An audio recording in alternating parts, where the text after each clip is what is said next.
The first thing for a vendor to do after they've completed the very first registration steps with UNGM, that is selecting a username and a password, is to complete the basic level of registration. So this is shown on this screen here.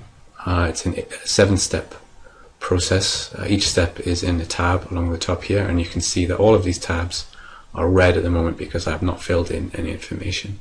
However, at the top we do have a progress bar to give you some idea of sort of how far you are through the process at any given time. Now this progress bar is already at 20% because I've already filled in a few basic details from the very first arrival on UNGM, such as the company name and the country and my own personal details in terms of my name and email address.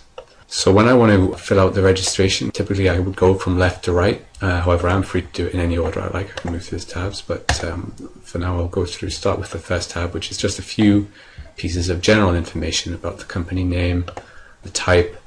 If I am a subsidiary company of another company, I can start typing here and I'll get some suggestions of which might be my parent company. I need a license number or VAT number, for example, the year I was established, and a telephone number, and then finally just the number of employees I have for my organization. The fields on the right here are all optional. The fields on the left, for the most part, the ones marked with the star, are required. Once I save that, you see that I'm now moved up, so I'm all the way up to 50% completed with the process, and the general tab is now green. So through the address, again, some of these fields are optional. I don't have to fill out all of these fields.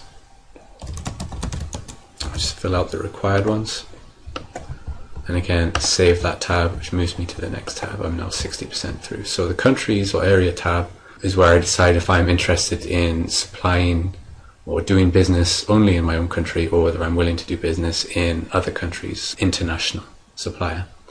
If I select national, that's all I need to do. If I select international, I also have the option to select specific countries that I will do business in. As you can see here, when it says no countries are selected, we assume that you are able and interested in doing business in all countries. So if you are interested in doing business in all countries, then you don't need to fill anything else in. However, if you are wanting to restrict it to only a subset of countries, then you can quite easily fill those in here, one at a time, or you can always select all.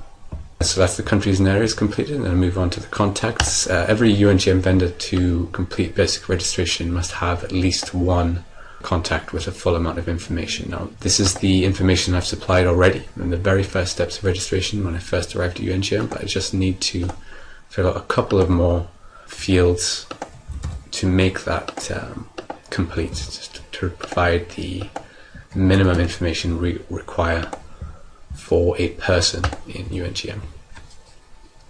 Once that's done, you can see the contacts tab is now green. I can always edit my contact details, or indeed I can invite other users to come and join my UNGM registration. For example, if I have colleagues working for my company and would also like to share the UNGM registration with them, I can do that here by sending them an email. Moving on to the declaration tab, there's a declaration of eligibility that all vendors must accept in order to become registered on UNGM.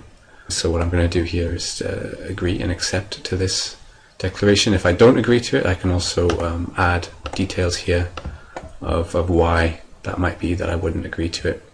To clarify that, however, I'm going to agree to that here and move on to the coding tab. Perhaps the most important tab here is where I specify which goods and services I am able to provide, and this helps to match vendor details to UN staff looking to perform their procurement operations. So I'm free to search through the list here, or I can expand and collapse through the list as much as I like.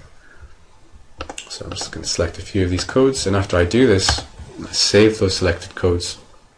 And what's going on now in the background is that it goes away and it matches me to all of the UN organizations in UNGM to see whether, based on the codes that I've selected and also the country that I've selected, if I match to each and every UN organization. And then what that means is now this tab here at the end, the UN organizations tab, now shows the number 20.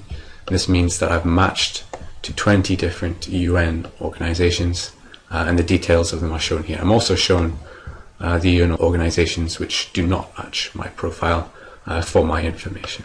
I'm free to deselect any particular agencies that I might not want to register with for whatever reason. That's my choice, that's up to me. But assuming I want to register with all of them, select them all, and then I simply, to finish the process, submit my registration.